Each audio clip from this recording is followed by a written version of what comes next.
The Board of Trustees of the Harris County Department of Education is now convened in a board meeting on Wednesday, December 13th, 2017 in the boardroom at 6300 Overton Boulevard, Houston, Texas at 1:07 p.m.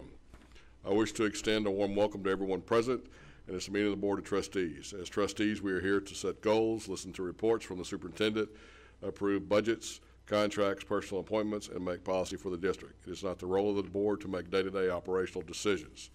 The management and day-to-day operations of the department are the responsibility of the superintendent. We have policies and procedures in place to resolve concerns and issues. This is a public meeting of the Board of Trustees, not a meeting of the public. Prior to this meeting, board members receive information related to items on today's agenda. Agenda items will not necessarily be handled in the order listed on the notice. The meeting is open to all who wish to attend and hear the matters discussed. During the course of this meeting, the board may determine that a closed session is necessary.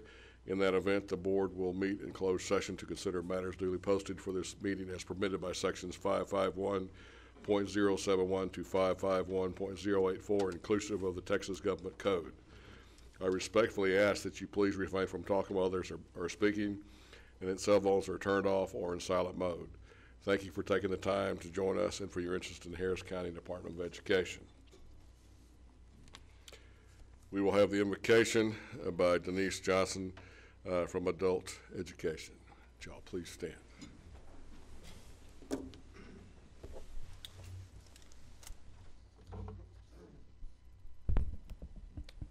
May we pray? Dear God, thank you for your great love and blessing over our lives. Thank you that your favor has no end, but it lasts for our entire lifetime. Help each member of the board to walk together and provide creative solutions to the various concerns that they address. We ask that they would walk in your blessings and goodness today and every day. We ask that they lean not on their own understanding, but acknowledge and trust you in all affairs concerning the people they serve. Help them to recognize diversity as a sign of your capacity to love us all. Help them to approach issues with an open, inquiring mind, free from prejudice, with their spirit depending on yours for the strength to make hard decisions. Help them to listen, to know when and to whom they should listen. Help the board members to learn to use their gifts to promote thorough, thoughtful discussions of important concerns of our community. Help them to develop skills as peacemakers, to know how to and when to mediate, to conciliate, and to negotiate. Establish the works of our hands and bring to fulfillment all that you have given us to do in these days. We pray that you would make our way purposeful and our footsteps firm out of your goodness and love. Give us a heart of wisdom to hear your voice and make us strong by your huge favor and grace. Amen. Our Pledge of Allegiance to the U.S. flag and to the Texas flag will be led by Alyssa Moore. She's a student at HCDE's Adult Education Division. Now, Alyssa, I will say in 9 years, this is the first time I've had a student up here, so welcome. Thank you. I pledge allegiance to the flag of the United States of America and to the republic for which it stands, one nation, under God, indivisible, with liberty and justice for all. Honor the Texas flag. I pledge allegiance to thee, Texas, one state, under God, one and indivisible.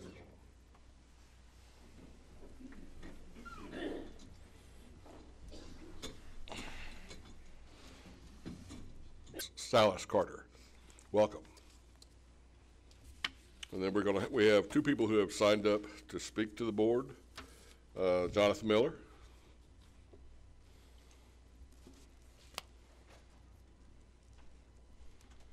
Good afternoon, board. I'm excited to announce that I have filed a run for Harris County Department of Education, Position 6, Precinct 1. Trustee Carter is a fierce and honorable Democrat on the board, and I'm thrilled to be running for her position. I plan to honor Trustee Carter's legacy by continuing to push for progressive values and programs at HCDE. I decided to run for many reasons. Above all, it is our responsibility to provide a quality education to all students in Harris County, and it is our responsibility to prepare them for the real world. The reality is many children in Harris County face challenges at home that negatively impact their education and their outcomes. HCDE does so much help with these families and students who are most in need. I want to do more. I want to ensure every child in Harris County receives a quality educational foundation in early childhood through programs like Head Start, as well as programs and expand dynamic programs whose benefits reach beyond just meaningful instructions to provide concrete benefits to the whole community, like CASE after-school program. And as our world continues to advance, it is critical that we prepare our high school students for what lies ahead by expanding technology education and providing skills needed for the jobs of tomorrow.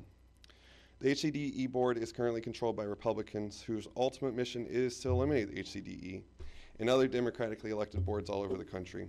And they move to defund and destroy our public education system.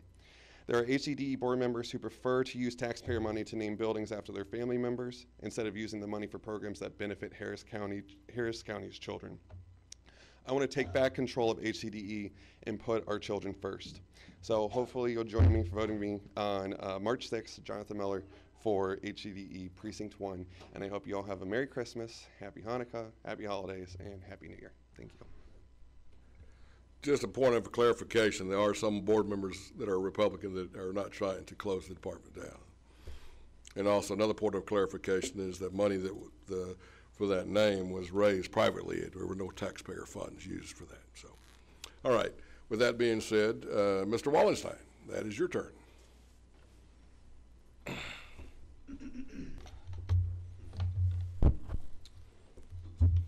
Hi. Thank you for your time. I'm Josh Wallenstein. Looking forward to campaigning hard to join your board after next year's election. Vote JW@yahoo.com. My message, as befits the season, is a little bit of naughty and a little bit of nice. I've reserved the naughty for the board. That may come as a surprise to no one.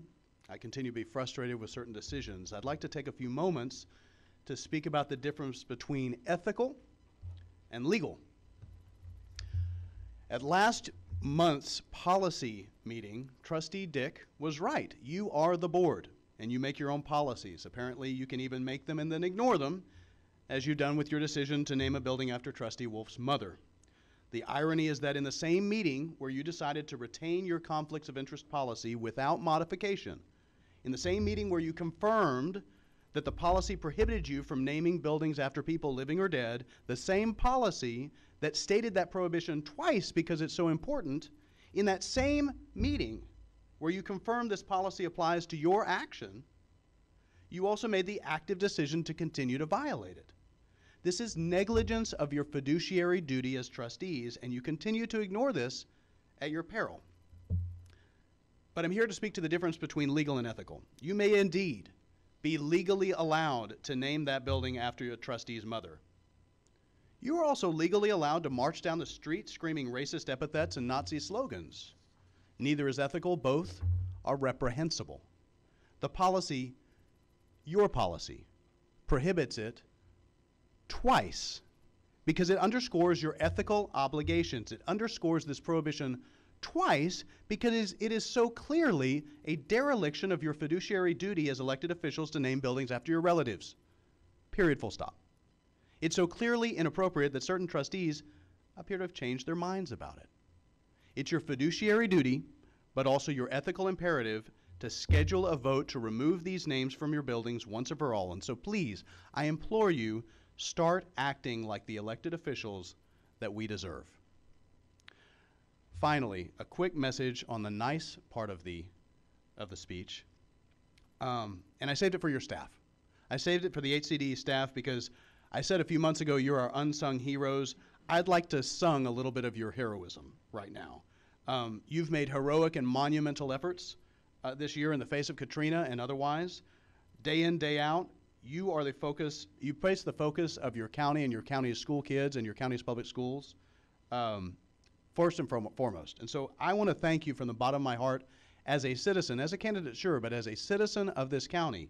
And as a taxpayer that pays into this institution, thank you. And I wish you all the very best, inclusive of the board, the very best and happiest of holidays.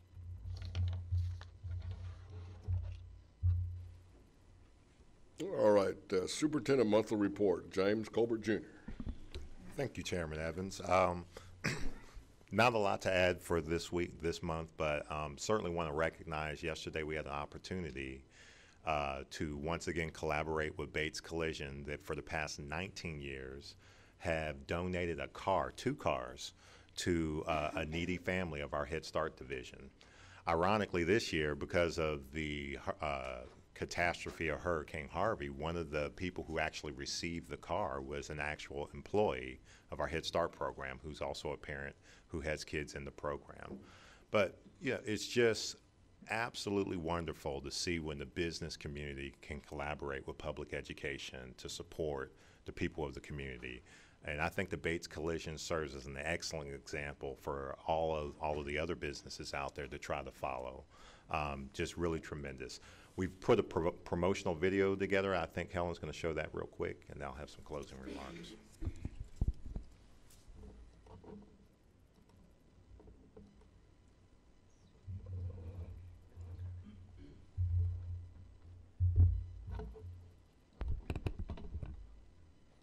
So this video, I wanted to talk about it just for a minute.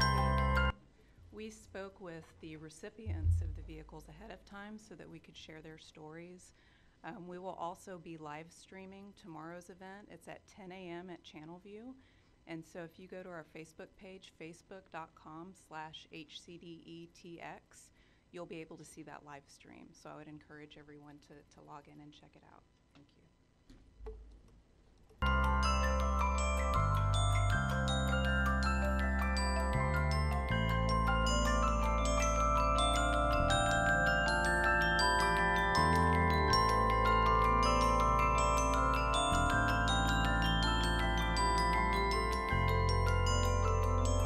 We wasn't able to get out the house, actually. I didn't have to get the rescue team because my mom and them came right before it flooded on my street. However, my truck and some of the things in my truck, it did flood inside my truck. And ever since Harvey, I've been without transportation. It was already giving me problems, but definitely after Harvey, my transportation was no longer working. Hurricane Harvey was pretty scary. It felt like a movie. It was raining really bad that day, and we were trying to get home, and we got stuck, and there was no way out. My car actually started floating as we were trying to get out. Yeah, it was really scary. I would say thank you not only them, but HCDE. I just, when I was nominated, that was enough for me. I was just excited that I was nominated, but to be chosen for the vehicle and for the award, I'm just grateful. Bates Collision, I didn't know what to expect. It is actually really moving. Not only are these folks getting a car, but they have their children with them. And when the children open the trunk to the car and it's filled with presents, very powerful. Yesterday, each of the boys got a scooter, and I think a young lady got a scooter. She was the only one that got a helmet, though. So I don't know what's up with that. I told the boy, I heard you're hard-headed. That's why you didn't get a helmet. But really, it is the perfect thing to spin you up into the holiday season, is to see people genuinely being blessed by others who care about them, and to see the parents really cry because of how life-changing this is. Just a few seconds downstairs, I mentioned the fact that, you know, Harvey has dramatically changed what some people's Christmas is going to look like this year. And so this car means a lot more to some folks. So if you have the opportunity, I say this to the board and anyone in the audience, we will do another giveaway tomorrow in Channelview at what time, Helen? 10 a.m. And I would encourage you to show up to that and take part in that event. Other than that, I'd like to thank the board for their leadership and hope that y'all have a safe and happy holidays, and we'll see you when we get back. Mr. Wood. Do you want to share the address if people want to go to? I don't have the address right offhand. Are you saying for the audience? Helen's got it. It is 15532 I-10 East in Channelview, and that's 77530, and it starts at 10. If anybody needs the address, that's Helen. Please see her afterwards. She'll be glad to give it to you. One of the things I'll also echo this. I've been to it. I've seen several over the years. I watched the recording from the one that just happened, and it's really quite amazing to watch the folks that get it, to see how it really means something, because, you know, this is people they don't know. And one of the things the Bates people do is that all their, you know, they buy the car, but his staff spends their time on their own time after work to refurbish the car, and that's where it becomes very powerful. Is it's the man that owns the place he's got the money to do it, and he started it. But then his people that work for him picked it right up, and they work right alongside him.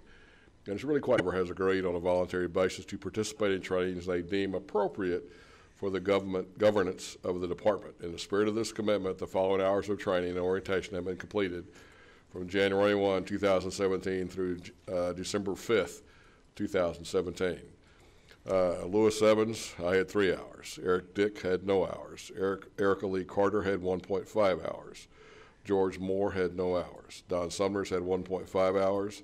Diane Troutman had 1.5 hours, and Mike Wolf had 2.5 hours. If anybody thinks this is wrong, please see Carmen so she can get it squared away for you. All right, our presentation by Hillco Partners to the Board of Trustees. I guess where are the Hillco Partners? Must be the gentleman standing up right there. Welcome. Thank you. Thank you for having me. I'm Bill Miller. This David is Anderson. David. Just wanted to give you a brief update. Last January, the Texas legislature met, 181 members, 140 days, 7,500 bills and resolutions to consider. Just as a sort of a lead into this, it's been my observation that the Texas legislature is very much like a successful 3-act play. When I was a senior at McGregor High School, our senior English teacher reminded us that for a successful 3-act play, you've got to have some tension in the second act. And in this legislature that met last spring, there was certainly some tension in the second act. On behalf of Harris County Department of Education, we tracked a number of bills. We monitored those bills. We visited with members and staff on your behalf. Those bills included Harris County Department of Ed specific bills that addressed your authority to levy a property tax. It addressed such issues as putting the department under sunset, a process normally reserved for state agencies. We also monitored virtual education bills because of some of the responsibilities you have here. Any bills that touched on adult basic education, bills that addressed county issues, including studies regarding the growth of counties and what those growth implications were on departments within counties, not just Harris County, but across the state. We also monitored very carefully those bills that spoke to the Dallas County schools, the only other county education department in Texas. And we monitored other bills that had to do with state contract management, zero-based budgeting, and bills that were specific to the Texas Education Agency that had implications for the county department. And of course, through all of this, our #1 goal, Mr. Colbert, was to make, we'd be happy to answer any specific questions. I'll see if Bill has other comments about the session in general, but that specifically is what we were doing with regard to the department. First, let me say, and I wanted to say this at the end and not the beginning, it was an honor to represent the agency. You enjoy a sterling reputation. When we introduce ourselves as representing you, we're always well received. And like any group, like the Texas legislature, there are people with different opinions on what people should do or should not do. And you encounter that in any entity that you represent. But our work was made easier by the good reputation that you enjoy and the good works that you do. We weren't having to make excuses or find ways to kind of work around problems. We dealt with everything straightforward, forthright, and we were able to resolve those, I think, satisfactorily. But we were only able to do that because of all the good work that's been done here by your body and staff, and we thank you for that. Well, we appreciate you coming in. Does anybody have anything you'd like to ask them? Yes, ma'am. Question as much as just a comment. It's nice to hear that there are people in the legislature who do appreciate what we do. You know, you always hear from the, the loudest voices sometimes, and we fail to remember that there are people there that do support and understand exactly what we do. We thank you. Dr. Troutman, we do know the squeaky wheel often is the one that gets the grease, and I would cite in particular Chairman of the House Public Education Committee, Dan Huberty. He was familiar, very familiar with the work that the board does, Mr. Colbert, the work that the staff does, because of his time on the board in Humble ISD, but also because he continues to represent the area very well. And that's just one example of many circumstances that we found in which people were appreciative of the work that you do for school districts and for students. Yes, sir. I'm just curious, during the legislature bill, no, that you did not talk to any trustee? No, my answer is yes, but sitting here, I can't tell you who and when, but I can tell you that in the lots and lots of contacts from anytime we represent a client, we have contact with that client, and in its various permutations, whether that's staff or appointed individuals or otherwise. And yes, sir, we did have contact. Okay, just as a comment, I want to thank you for taking me to lunch in 1995. Well, it was an honor to do so. Well, that's and good. Thank you for remembering. That's a good memory, Don. Does anybody else have anything? Yes, ma'am. Well, I know you all are very experienced, but did having legislation that was just specific to our agency department pose any particular challenges beyond maybe what you might experience normally? Let me speak in the context kind of generally and then specifically to your question.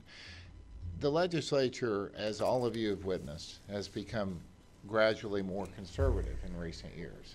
And this past something's in place, it can be modified, changed, or improved, but it's seldom that you come in and say, let's take the meat axe, and that's unusual. And so there was a challenge. It was a little different, but it's not unique. It's sort of kind of the mood of the moment, which I would tell you, in my opinion, will probably change as we move forward. I think we have experienced very conservative, and I think that this next election cycle will sort of modify that slightly, but it will still be a very conservative legislature.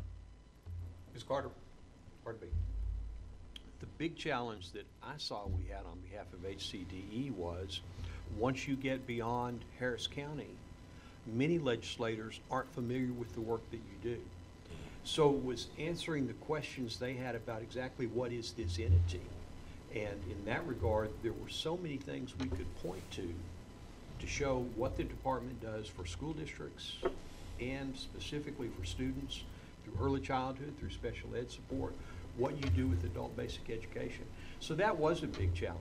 When we're out talking about issues that deal with school districts, every legislator knows something about it because every legislator represents school districts. That I've been able to witness specifically in the political arena. They have represented HCDE very well to the point that when I even go out and meet with some of our elected officials, they say you have very good representation, and they're referring to Hilco, and so that is a compliment to y'all. The other two things I would like to say is the accessibility. When we get into the middle of these sessions, there is a lot of moving parts, and there is a lot going on, and sometimes you got to be able to respond quickly. This year we saw a bill come out through the House where, I mean, literally I had less than 10 hours to get to Austin and be able to be present to do that. And that probably wouldn't have happened without the assistance of Hilco being able to be hyper responsive to any move that was made in Austin. The other thing I would like to say is that, you know, the strategy component that's brought and is second to none. A lot of details about that, but I appreciate it. It helps me grow professionally. Y'all done an excellent job, and I hope we continue utilizing your services, so I appreciate you. May I make one comment about the client, yourselves? We represent a number of different entities of various size, different shape, and private, public, and otherwise. But I will tell you, when you represent a public client, one who we answer to who are elected themselves, it puts a higher regard on how we execute our business and our level of professionalism. I'm not to say that we are less professional for someone that's a privately held company, but we take a look at the client and we recognize that each of you will be answering for what we do. We understand that, and that's a serious business because we have I mean, our business is to work with elected officials, and we have the highest respect for people who are willing to put their reputation and their time on the line, and for that, we thank you. Well, thank you for your time. Thank you.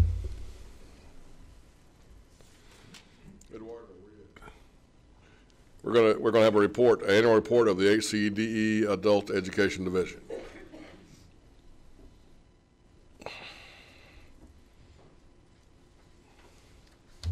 Good afternoon, trustees. My name is Eduardo Honnold. I'm the Director of Adult Education, and I'm happy to provide in the Adult Education Division and the 8,000 students who are served by the division.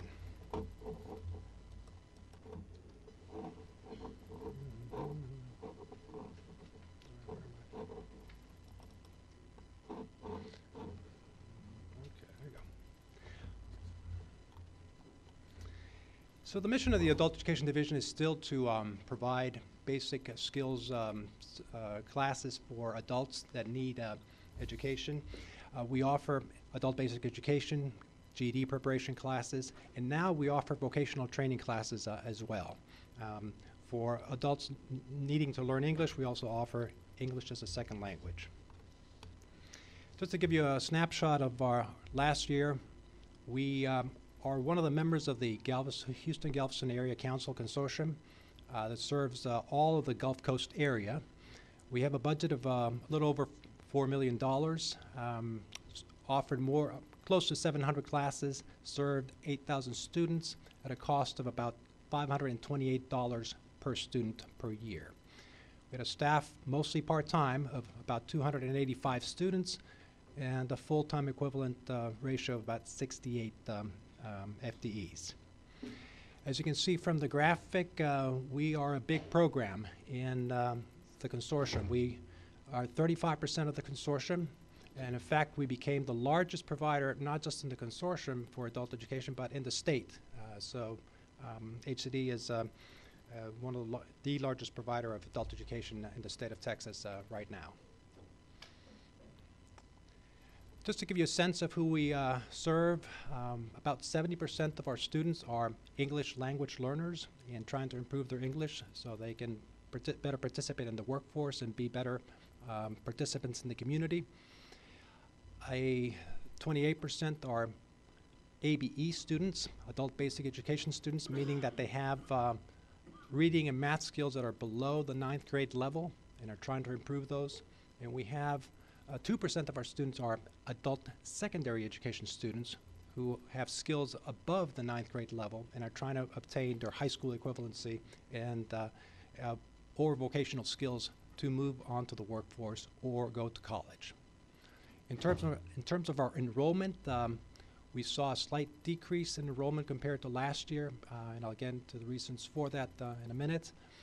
But historically, compared to 24, and similar to levels in 24, 25, 6 nonprofit agencies, 3 educational institutions like Lee College, and 3 governments, and 6 businesses.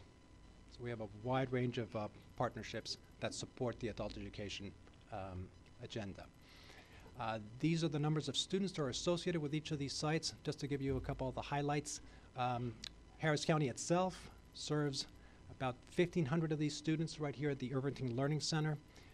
Other large providers include Katy ISD with 783 students, Pasadena ISD with 638, and then we have many of our nonprofit agencies and churches that also provide large numbers of students being served. We're very excited about the expansion of our career pathways classes. These are classes that offer vocational training and GED preparation at the same time. We saw this number increase from 234 to 261 this year, up 12%, and we offered CNA, construction certifications, and instrument fitter certification. You may have seen across the street some of our construction certification classes working on different skills. If you haven't, please feel free to visit at any time, but we're allowing individuals to gain marketable skills and to continue with their GED preparation. This year we're very excited that we were able to do that for English language learners as well. And We have 134 English language learners who obtained CNA certifications and entrepreneurship certifications to start their own businesses and become productive members of society. Workplace education was very big for us this year. We had 180 students who were received training at workplaces themselves in partnership with different businesses. And this was highly expanded from the previous year. We also expanded the number of people participating in transition to college classes, getting them ready for college transitions. And our GEDs were up 11%. We had 236 GEDs obtained this year, or in 16-17 rather. Progress in our state assessments was better than last year. We're still way ahead of our consortium members in terms of performance, and we met 2 of our 5 to be a large presence in the consortium. We've seen our GEDs go up, and we've seen our performance improve as well. Other highlights include we received a $20,000 prize for excellence in employee relations from the Texas Workforce Commission last year, and we've recognized our staff for their different achievements. And I really want to highlight that last year our students collected over 300 toys for the toy drive last year, and did so even though many of them are in much need themselves, but they found a way to give back to the community and to HCDE. And some of the challenges and opportunities that we have is to continue expanding the options that we have for career pathways, and we'll continue to do that, and we hope that developing a plan for a vocational training center at Cross Timbers will help us do that in the future. We hope to be able to present that in the near future, and we basically hope to continue improving the transitions of our students into work and into college, and to continue increasing our GED attainment. Any questions? Yes, sir. I have a question. Sure. Go back in your slide to the graphs. This graph, Dr. Honnold. Yep. So there's 2 of them. I want you to go to the first one. Sure. Define for us again consortium. Okay. The consortium. And that's really not my real question, so you can just give the brief definition of absolutely. We are one of 7 providers for the Gulf Coast area. The Gulf Coast Workforce Board receives the money for adult education for our area, and they provide the services for 13 counties in the Gulf Coast Workforce Board area. Pretty large and Right. pretty substantial. They're the largest board in the state of Texas, and we are the largest adult education program in the state of Texas. But we are one of 7 providers for them. So what I'm trying to do is draw the board's attention to 2 things that Dr. Honnold has basically said. Is 1, we are the largest adult ed organization in the state of Texas. Yes, sir. And I'd like to draw everyone's attention to these 2 graphs where we are flat out outperforming our consortium in every single area except for 1. And I'm talking double-digit percentage gaps between us and our colleagues. So outstanding to y'all for that. Keep it up. Great job. Appreciate it. Any other questions? Well, I have no question, but I have a comment. Absolutely. I've attended many graduations over the years, and I got the privilege of seeing your graduation recently. And I wanted to let you know it was well done. It was kind of exciting to see it was very exciting to see the students' faces and their families' faces when they were, awarded their GED, and it was very well done. So I wanted to thank you for that as well. Thank you. Appreciate it. Yes, sir. Anybody else? Yeah, I noticed that Lee College has sites, but they're not a member of the consortium. Is that That's absolutely correct. Lee is not a member of the consortium. We are the provider that works through them to provide services in the Baytown area. Thank you. Anybody else? All right, thank you, sir. Mr. Summers, do you have a report from the Board Feasibility Subcommittee? This month. All right. Sir, do we have any other reports from board members concerning attendance or participation in a board or HCD-related conference, event, activity, committee, or accolades for HCD staff members or other deserving person? Dr. Trout. I would just like to congratulate the 2 Head Start parents that received the Improved Parenting Award through Bates Collision and for receiving the car. I plan to do my very best to be there at the Channel View event tomorrow. I've been to several before, and it is truly worth the time. I would strongly encourage all board members to try to attend. I would also like to wish a very happy holiday season to our staff. Great to work with. Superintendent has been, you've been a lot of fun too. Been a lot of fun too. And Sarah, y'all may not have heard, I decided not to file, so I will not be, this will be my last year on the HCDE board. So it's not that I didn't want to be here, but I'll miss you, but I have other things I need to do, so. Anybody else? All right. Monthly financial reports. Jesus Amesqua.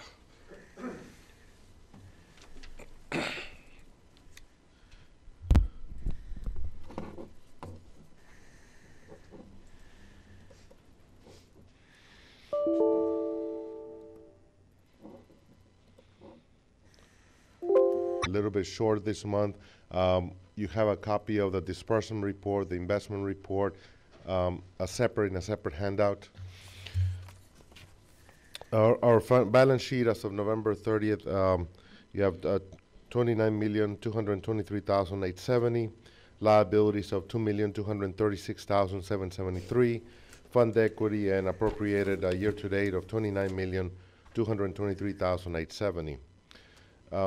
The fund balance as of 9/1 is $30,920,241, with various appropriations. In the January financial statement, we will present the audited numbers for fiscal year 2017. Our financial ratios, given that we only have the first quarter, this is the first quarter of the year, so that some of the numbers, because we don't have all the expenditures for the year and the revenues, will look a little bit funny, but it's because it's only 3 months data. So performance, percent of fund balance to general fund expenditures, budgeted at 18%. Right now it's at 140%. Working capital ratio, 27 million. Last year was 24 million, budgeted at 15% for the end of the year. Unassigned fund balance ratio, we're at 49% versus a year ago at 30%. At the end of the year, we should stay in the 60% rate. Debt to income ratio, we have not made any debt service payments year to date, so therefore it's a 0% for as of right now. Tax to revenue, to total revenue, 353,994. We haven't received taxes this year. Most of these taxes are from delinquent taxes from previous, so we're at 3% at this time. Indirect cost ratio, we're at 2% versus 3% last year. Our fee for service ratio, we're at 52%, and budgeted for the year at 21%. Fee for service revenue growth, -6%, but we're budgeted at the end of the year to be at 5%. Our fund balance and budgeted activity, our amendments for the year as of November, 102 million, revenues and appropriations of 118. Our revenues year to date, we are at 16% of general fund, even though we're in the third month at 25%. So overall, we're at 12% in terms of revenues. Year to date, we're at 12.1 in revenues and 21.8 in expenses. A lot of those are grants because we have to expend them first and then draw down from donations that have been received. Our taxable value as of November, we're now at 432 billion certified. That still leaves about 6.8 billion uncertified between now and the end of the year. And so we are looking at towards the end of the year, and we've only received right now 303,210 in taxes. Most receipts will be expected in the months of December to February, and so that's when we start receiving. You'll see in the month of December starting to receive some of that tax revenue.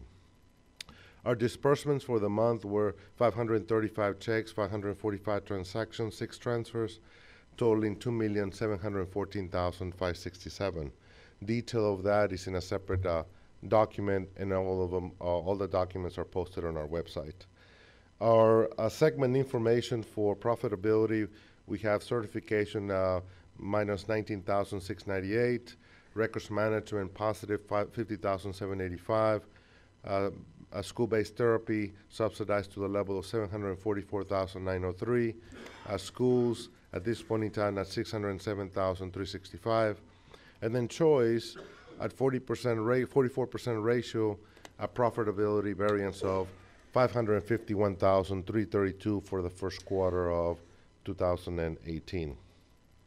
Our budget amendments for the month in the general fund is 84,000, and special revenues for 535,871.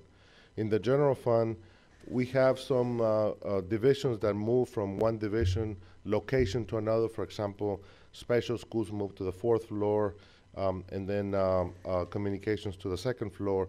So in order to track the square footage, we need to move the budgets for those facility charges. And so that's what you see, that difference of 15,566.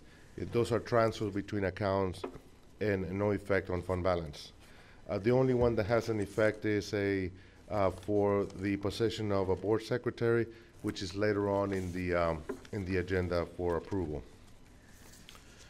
In terms of special revenue fund, we have roll forward grants that did not get spent last year and are able to roll forward to this year, and those total to 535,871. The PFC, in terms of construction update, we have no additional expenditures. We have an additional interest earnings of 9,360. So our available funds are 10,902,136. Questions on the financial statements before I go on to the investment report? Do I understand, or did I read correctly, that we've received a $6 billion increase in our tax base since we set our tax rate? We have 432. Yes, let me go back to that slide. It's from 399 billion that was certified to 432 billion that now is certified at this time. So yes, it has been basically 33 billion, or about 33 billion. Well, most of that was the uncertified estimate. Right, that was uncertified. So I was just trying to figure out how much the base that we used, the current base is over what we used in our calculation. 167,000. Here's the number right here at the bottom. 167,000. Right. Dollars? Or yes, in dollars. That's for taxes. Yes. Not the not value. That's not value. That's already taken into account. Okay. Multiplied times the rate. All right. Thanks.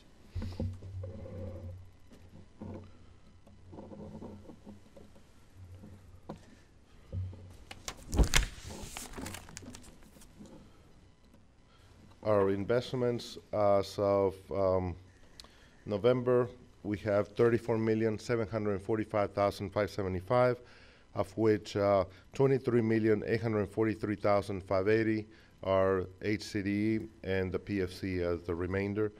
The majority of the funds are in investment pool, 79%, 21% in the money market at the bank. A PFC in tax pool and 1% in Bank of Texas. Comparing from a year ago, we have an 11% change in portfolio from a year ago, 3.3 million difference, and primarily is the bond money that we have for the PFC. Everything is on overnight, so pretty much cash available. And year-to-date earnings are 50,732. Year-to-date earnings at the PFC 28,106. Yield of 105. Year-to-date, and the book value and the market values are the same.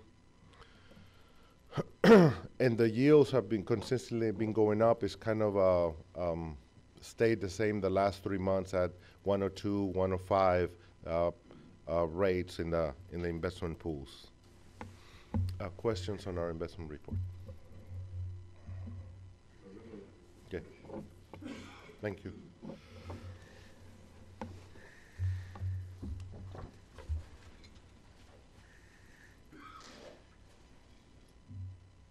We're going to look at action items consensus. Do I have a motion? By Trustee Dick. Do I have a second? Good. By Trustee Troutman. Okay, do I have any discussion? Weren't you supposed to ask for reservations? Oh, you want reservations? Okay. Well, Do you have some reservations you want to do? I don't think I have any. Do it. I don't think I have any, but I didn't know if anyone else had any. Yeah. B2. B2? Well, no, let's see. That's not what I meant. Wherever the minutes are from the last board meeting. Oh, they're not in there. Okay, never mind. We're good. All right, so no reservations, so we can leave it the way it is. Any discussions then?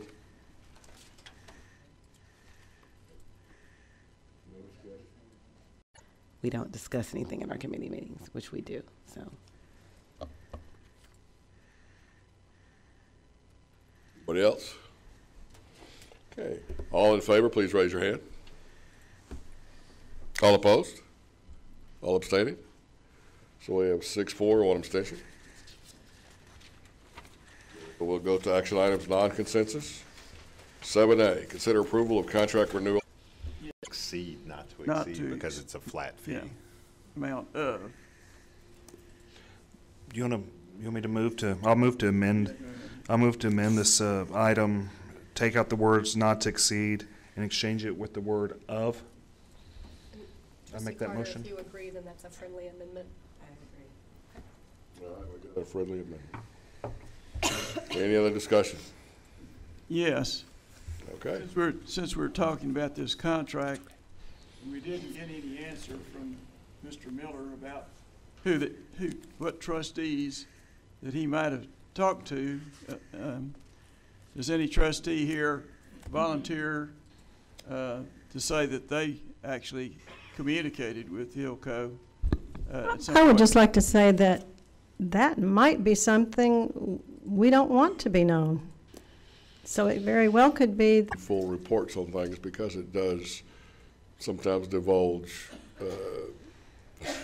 some private information. So I don't know if it has to do with what Mr. Sumner's relating to, but I know that's one of the reasons we don't always see, all the people they talk to.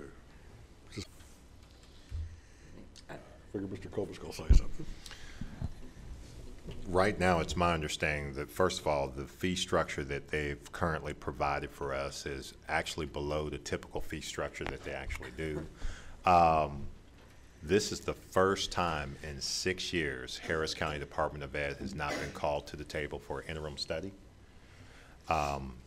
That's been a little unprecedented for us. The lobbyists actually do put in some work outside of the legislative session because of that threat is always in existence. And even in this year, we had special sessions that came up too. So I don't know that that's feasible. I don't know that that's going to be possible. Well, I know it's possible. Whether or not you favor it is a whole different problem. But that's not what they proposed in the RFP is what I'm saying. I mean, that's what was. Basically, they haven't agreed. There would have to be a back and forth to that. We're supposed to be voting on That's something. correct. There would have to be a negotiation. Well, they would have to accept it, but we can certainly. We have a contract proposal. Limit it to that. This is not a renewal under our contract. Can Sarah finish her sentence? Renewal of a contract. Okay. It's a renewal of, because the RFP was done in 2016 for governmental relations services, and that contract was awarded. And then the terms and conditions of that RFP state that any price increases would come during the renewal period. So my amendment would be, in effect, to not renew the contract, but to offer a new contract. Okay, do I have a second on that amendment? Is that worded properly? I don't think that's a proper amendment, Mr. Sumners, because under the Robert's Rules of Order, to amend a motion, it can't be to just do the opposite of what the original motion on the table is to do. And so I don't think that that's a proper amendment, a motion for an amendment of a motion. Okay. So if he wants to do that, he would have to vote it down, correct? And then offer it. That's correct, because for all intents and purposes, the motion on the table is to approve the contract, and so what he's asking to do would just be a no vote. Well, I could claim it as a substitute motion. Well, you could make a substitute afterwards, I guess. No, I can do it right now. We'll do the people that made the. Just a matter of don't have words. to agree to a substitute, I would think. Can he change the motion, or do we have to vote on the original one that's been? While she's looking for that, what I would say, since I was here during the RFQ and saw and looked at thoroughly at all the proposals, is that getting a flat rate for this kind of company, highly respected in the capital, is really difficult. Most don't want a flat rate, so you have unknown costs between travel, phone calls, overtime, whatever. Yeah. You have a minimal, and then you have all these unknown costs. Having a consistent flat rate, which they did not propose to increase, which is also good, is really beneficial to us. Okay, if you didn't have a flat rate, though, then you could decline the use of their services except when you wanted to. But that's not how the proposals were set up, no. That's not how, no. I just want to say that even though there are no interim charges right now, that does not mean that we could not possibly get more. There's a reason we have retained Hilco Partners for this long. They do a good job, and they are there when we need them. You never know when that's going to be. You never know. One more remark, Hang on. James, for a second. He was next. I would just like to say, having gone through the RFQ process, I believe that the rate that's listed on the action item is a fair and reasonable rate, especially for the quality of service that we receive from Hilco. Don? Okay, does this contract, I assume, since it's a renewal, continues to contain the 30-day notice provision? Article 20 on page 73 says either party for any reason upon 30 days prior written notice may terminate this contract with or without cause. Okay, thank you. So basically, if you can approve it, and if you don't like it, you can still get rid of them.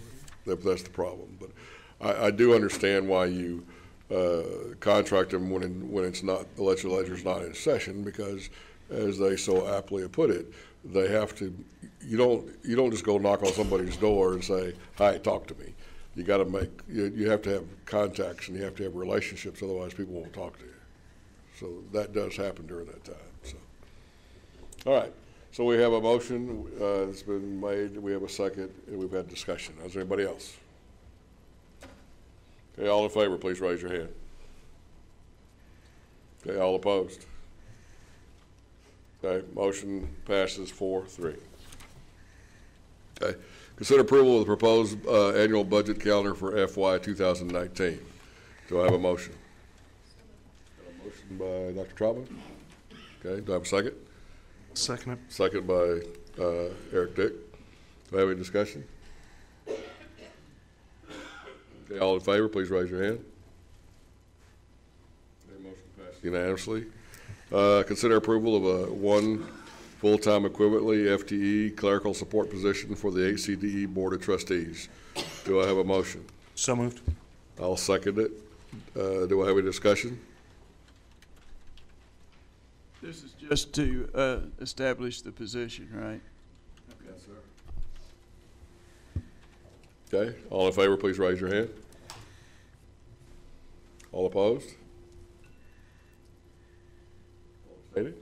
Okay. The motion passes 6-4, no against, one abstention. Consider changing the regular board meeting dates, including possible revisions to policy BE local. Do I have a motion? I think it's a discussion. Well, it says it's on the action item, so this is what we're supposed to do. You could have a little, have Mr. Fuller explain why there might be. Well, Okay. Actually, if you Can remember. explain it after the motion. Well, I just wanted to clarify something really quick. Carla, when was it that this was brought up? Was it February? Back in February, we said that at this time we would revisit the board meeting dates, and Carla was the one that reminded me of this, so that's why we put it back on here. So I guess it's an opportunity for discussion if the board chose to change it or not. But I don't, action is not necessarily required. I know we've moved the dates around. Action, I think, is required because. Action is actually really required. Sorry. Well, Like I was saying. Because of the motion in February was to have the board meetings on Wednesdays at 1 o'clock through a date certain. So if you wanted to continue that, you would need to take additional action for that. And just as a reminder, your policy BE local says that the board will conduct regular meetings at 1 p.m. on Tuesday of the third week of each month. And so if this was a permanent solution that you all wanted to consider, it would necessitate a revision to the policy as well. I move that we keep the same calendar through the end of next year. Next calendar year or next fiscal? Well, December 31st of next year. Of 2018. Yes. Second. Michael, clarify that when you say continue, are you saying continue what we're doing now? Correct. He's saying continue on Wednesday at 1 o'clock. Okay. But we better change the policy, otherwise we'll have Mr. Wallenstein fussing at us for next time. He's not even here, I threw a shot at him. Don't be going around waiting. I don't hear I a know. second. So I'll second. Did you second, Mr. Summers? Yes. I'm sorry. Well, I have a point of clarification for Sarah. Is this, so we're making something outside of our policy, but you're saying we need to change the, I don't really understand how we can keep doing it. So in February, you all decided to meet on Wednesdays at 1 p.m., but for a short time period, and therefore the direction I believe the board wanted to go was not to change the policy because it was for a short time period. Right, but how many times can we, But what's now it what's is my- considered a short Sarah, time I agree. period? It is my How many times can you recommendation say it's a short time that period? you go ahead, I mean, because now it'll be almost a year, go ahead and change your local Well, policy. And my concern is that people are running for office to be on this board with a very uncertain when the board meeting. I want to include the policy revision in my motion, if That's that's. fine. I want to not. Well, it's his motion, so if he wants to change it, he can.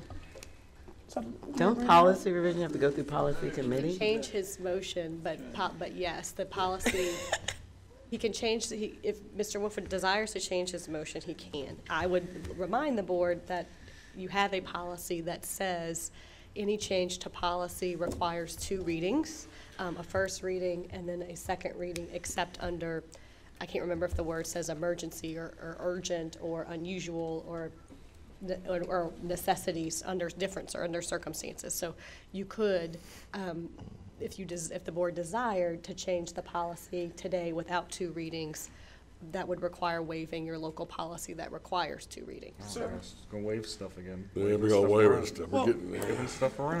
If we don't change the policy today, how can we have a meeting next month at the same time?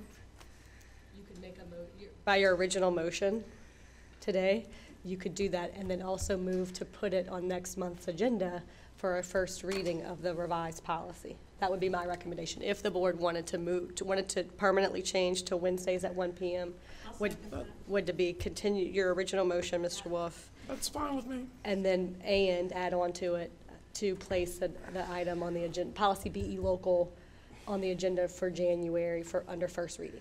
And can't we, do we need to call a policy committee meeting together, or will this suffice for that? That's your prerogative. So we just give the directive to the folks, we need to have a policy committee meeting. Yes, Well, that's what I don't think we need to have one if. we're If gonna we first and agree. second. Talk about it anyway, so we can just make sure everybody is okey-dokey with this. I'm just waiting for a discussion. Are we still in discussion? Can Are we doing a I motion? make one clarification? Sorry. I just want to make sure, Mr. Wolf and Mr. Sumners, you seconded that motion if it's a. I agree to that. Okay, thank Change you. in wording. So can you tell us what we're voting on now? Sure. So the motion as it currently stands is to continue to have regularly scheduled board meetings on the third Wednesday of each month at 1 p.m. through December 31st, 2018, and to place the first reading of revised policy BE local on the agenda for the January 2018 board meeting. Go ahead. Does anybody have a problem with that date and time? The, Wednesday at Third Wednesday. the third Wednesday at 1 I o'clock? just have a problem, period, with changing one. I don't think it's, I just have a problem, period, with how we changed it. And also, I've been requesting multiple times, which is why I would be in favor of keeping this through December 31st, because there will be new board members in January, and then maybe it could go to policy. But I've been in favor of moving it till later, so that teachers and students, school does not get out till 3. We always have to have our principals leave school. There are other things to discuss, just other than like these people right here. So I'm actually fine with having it the same for these 7 people, but if we're gonna actually change the policy, it should be a little more thoughtful than that. But you don't have any problem getting here at No, 1 o'clock? Okay, I'm just making sure. That's all. Well, I will tell you, like, as Eric brought up, the 18th will be the second day of school for us, so that will be a very tough day. What day is? The 24th? Oh, then we're good. I'm good. If it's a late one, I'm good. Yeah. Okay. All right. Anything else? So we're going to, Sarah, you want to read it one more time so we know what we're voting on, please? Sure. The motion is to continue having the regularly scheduled board meetings on the third Wednesday of each month at 1 p.m. through December 31st, 2018, and to bring the first reading of revised policy BE local for the board's consideration at its meeting on January 24th, 2018. Any other further discussion? Okay. All in favor, please raise your hand. All opposed? So motion passes 6-1.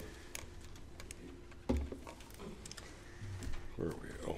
Consider acceptance of the notice of award amendment 4 for Head Start carryover request from the Department of Health and Human Services, HHS Administration for Children and Families, ACF, in the amount of $120,986 for the 2017 program year.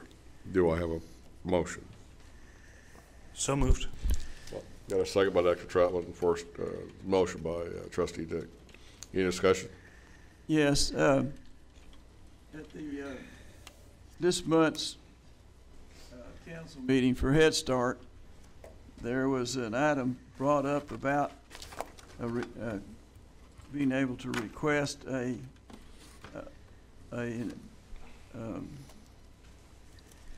continuation or seek permission to carry over a budget, an unused budgeted amount in the Head Start program. But if I heard correctly, this unused amount was $1 million. Jesus, you're the money guy. Do you know what he's talking about? There's 2 grants. This is the portion of where's Vanita here? No, you want to address that? Yeah, she'll address that. You got reinforcements. Good afternoon. The $120,000, that is for our Head Start grant. Mr. Sumner's the amount that we discussed at Policy Council. That's for our early Head Start grant. So there's 2 different grants here. Yes, We're sir. blending 2 grants together? No, this $120,000 is the Head Well, Start. he's blending 2, he's thinking of one, but we're talking about a different one. Yes. Okay. So he's correct, but it's just a different grant. Gotcha. Okay, can I ask, is the other for the early Head Start request going to be on next month's agenda? Yes. Okay, thanks. All right, any other discussion? All in favor, please raise your hand. Motion passes unanimously. 7F, consider approval to increase the allowable contract amount under CH Local FY 2018 from $60,000 to $75,000, an increase of $15,000 with Scholastic Inc. 13/062DG-45, Classroom and Community Division, fully funded by the Head Start grant. Do I have a motion? So, I got a motion, I got a second. Okay? Do I have any discussion? All in favor, please raise your hand. Motion passes unanimously. All right. We are now going to be in executive session under Texas Government Code pursuant to any and all purposes permitted by sections 551.001 to 551.084, including but not limited to 551.071 and 551.074. It is now 2:22 and we are adjourned to executive session.